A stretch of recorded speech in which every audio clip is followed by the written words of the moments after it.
दोस्तों, आज की सच्ची कहानी में हम एक ऐसी लड़की की बात करने जा रहे हैं जिसकी जिंदगी में कुछ भी अच्छा नहीं हुआ। लोग कहते हैं कि जिंदगी की शुरुआत में अगर संघर्ष कर लिया जाए तो आने वाली जिंदगी सुधर जाती है।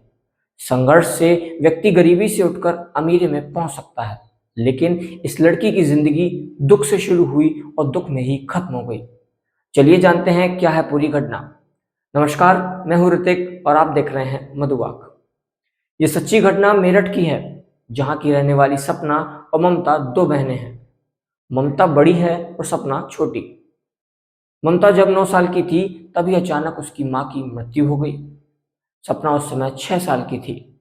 कहते हैं कि एक माँ के बिना बेटी की जिंदगी बहुत मुश्किल होती है। इनके साथ भी वही हुआ। माँ की मृत्यु के बाद इनका सहारा थे इनके पिता। परिवार की आर्थिक स्थिति बहुत ज्यादा अच्छी नहीं थी। पिता मेहनत मजदूरी करके जैसे तैसे परिवार चलाते थे, लेकिन इनकी किस्मत में तो कुछ और ही लिखा था। दोनों बहनें मां की मरने के सदमे से जैसे तैसे उभर रही थीं कि 2 साल बाद इनके पिता की भी मौत हो जाती है। इस समय ममता की उम्र रही होगी 14 साल और सपना की लगभग 11 साल की उम्र होगी। अब इन दोनों के जीवन पर दुखों का पहाड़ टूट पड़ता है। ना कोई सहारा, ना ही पैसे और ना ही कोई अपना। अब करें तो क्या करें।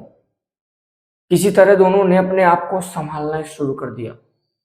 दोनों मेहनत करके अपनी गुजर बसर करने लगे। फिर बड़ी बहन ममता ने फैसला किया कि अब वो अपनी शादी कर लेगी, क्योंकि एक उम्मीद थी कि शादी के बाद एक परिवार मिलेगा जो दोनों का सहारा बनेगा। ममता ज्यादा पढ़ी लिखी तो थी नहीं, इसलिए उसके पास शादी के अलावा कोई दूसरा चारा भी नहीं था। उसके परिवार और रिश्तेदारों ने उसके लिए लड़का देखना शुरू किया। काफी खोजबीन के बाद अम्हेड़ा गांव में एक लड़का मिलता है जिसका नाम होता है मुन्ना। वह ममता को पसंद कर लेता है और दोनों की शादी हो जाती है। कहते हैं ना कि जिसका कोई नहीं होता उसका तो भगवान होता है। यहाँ ये बात ममता पर सटीक बैठी, क्योंकि मुन्ना बहुत अच्छा लड़का था। उसने ममता का खूब ख्याल रखा।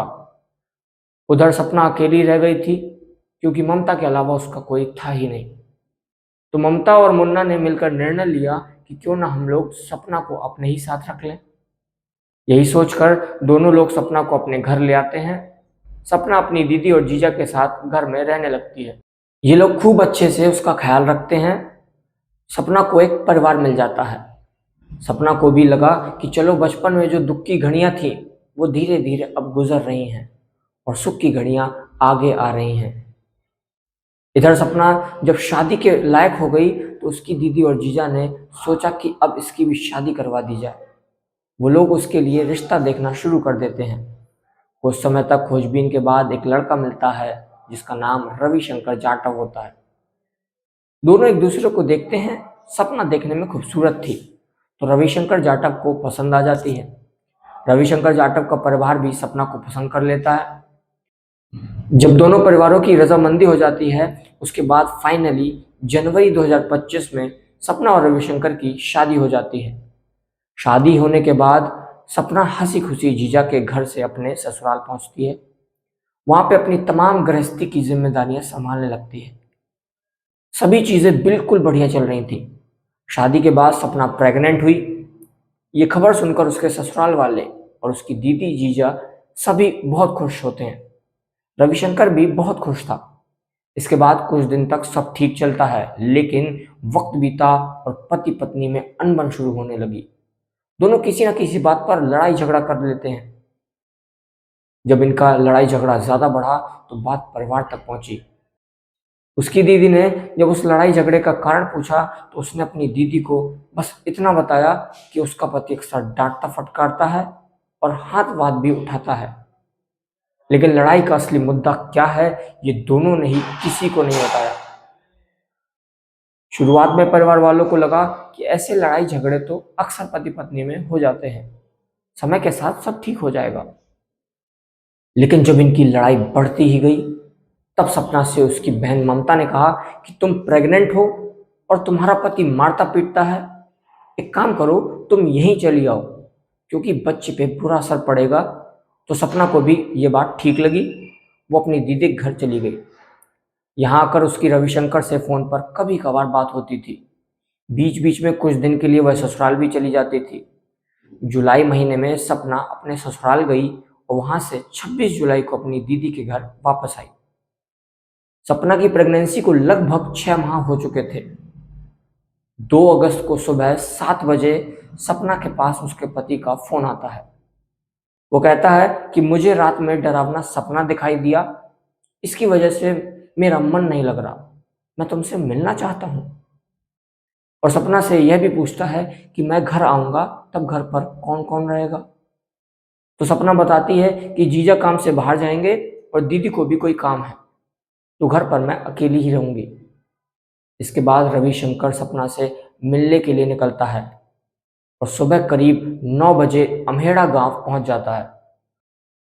वह घर में पहुंचा तो देखा सपना दूसरे मंजिल पर है, तो ये सीधा वहीं पहुंच गया और सपना के कमरे में जाकर गेट बंद कर लिया। उसके बाद सपना से कहता है कि तुम अपनी आंखें बंद करो, मैं तुम्हारे लिए एक लॉकेट लाया हूं, मैं उसे अपने हाथों से तुम्हें पहनाना चाहता हूं।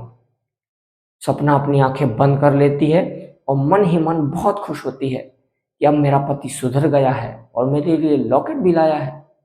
सपना आंखें खोलती उससे पहले ही रविशंकर ने अचानक चाकू से उसका गला रेत दिया। वो चीखते चिल्लाते हुए नीचे फर्श पर गिर गई। उस समय सपना की दीदी घर से दूर नल पर कपड़े धुल रही थी।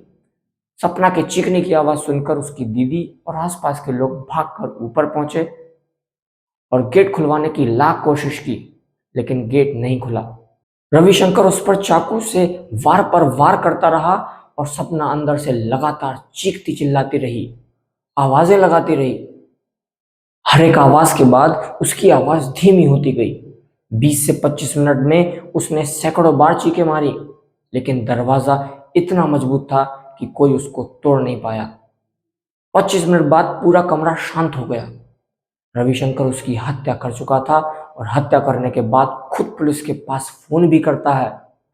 वो कहता है कि मैंने अपनी पत्नी को मार डाला है, डेड बॉडी घर में पड़ी है, आकर उसे उठा कर ले जाओ। इतना सुनते ही पुलिस भी चौंक जाती है और तत्काल मौके पर पहुंचती है। उधर थोड़ी देर बाद गेट पर खड़े लोग देखते हैं कि दरवाजे के नीचे से तो खून बहकर आ रहा है। तब तक पुलिस आ जाती है। बाहर से पुलिस आवाज लगाकर कहती है कि हम पुलिस से हैं, दरवाजा खोलो। उसके लगभग 15 मिनट बाद रविशंकर गेट खोलता है। तब सब लोग अंदर जाकर वहां का नजारा देखते हैं तो सबके मुंह से चीखें निकल जाती। अंदर फर्श पूरा खून से भीगा हुआ था। सपना की लाश पड़ी हुई थी। शायद कई घंटों से उसके जिस्म से खून निकल रहा था। वहीं एक तरफ फर्श पर रविशंकर एकदम स्टाइल में लेटा हुआ था, जिसकी तस्वीर हम आपको कैमरे पर दिखा रहे हैं। आप भी देखिए किस तरह से अपनी पत्नी की हत्या करके एकदम सुकून से आराम कर रहा है ये आदमी। पुलिस रविशंकर को गिरफ्तार कर लेती है और सपना को देखती है तो पता चला कि वह तो मर चुकी है। पुलिस उसकी बॉडी को पोस्टमार्टम के लिए भेजती है। उधर रविशंकर से पुलिस पूछताछ करती है तो कहानी कुछ इस प्रकार सामने आई कि दोनों की शादी तो खूब खुशी खुशी हुई थी, लेकिन जब शादी के बाद सपना प्रेग्नेंट होती है तो इसी प्रेगनेंसी को लेकर उसके दिमाग में डाउट पैदा होता है। रविशंकर को लगता है कि यह बच्चा उसका नहीं है, क्योंकि उसको लगता था कि सपना का किसी और के साथ अफेयर चल रहा है। इसी बात को लेकर दोनों में तकरार शुरू हो गई। समय के साथ रविशंकर के मन में सपना के लिए गुस्सा बढ़ता ही चला गया। रविशंकर के दिमाग में यह बात घर कर गई कि यह बच्चा उसका नहीं, उसने मेरी इज्जत डुबो दी। इसी वजह से उसने सपना को मारने का प्लान बनाया। प्लान ऐसा था कि मारने के बाद मुझे भागना नहीं है, सबको बताना भी है कि हाँ, मैंने अपनी पत्नी को मार दिया और अपनी बेइज्जती का बदला भी ले लिया। और इसी तैयारी के साथ वो सपना के पास जाता है और साथ ही ब्लेड और चाकू छिपा कर ले जाता है। उसके बाद उसकी आंख बंद करवाता है, लॉकेट पहनाने के बहाने से उसका गला काट देता है। और यही नहीं रुकता, उसके बाद एक के बाद एक तब तक चाकू से गोदता है जब तक कि उसकी जान नहीं निकल गई। उसके बाद गर्व के साथ पुलिस को फोन करके कहता है कि हाँ, मैंने ही कत्ल किया, यहाँ पे मेरी पत्नी की लाश पड़ी है, तुम आओ और ले जाओ। इससे पूछताछ के बाद पुलिस हत्या के जुर्म में रविशंकर को जेल भेज देती है। यहाँ रविशंकर ने न सिर्फ अपनी पत्नी को मौत के घाट उतारा, बल्कि एक नन्ही जान को भी इस दुनिया में आने से पहले ही मार दिया। उसका जुर्म इतना भयानक है कि उसके लिए फांसी की सजा भी कम है। दोस्तों, ऐसे लोगों के साथ अदालत को क्या रुख अपनाना चाहिए ताकि ऐसी घटनाओं में कमी आए, हमें कमेंट में लिख कर बताएं। आज आपसे विदा लेते हैं, मिलेंगे किसी और वीडियो में। धन्यवाद।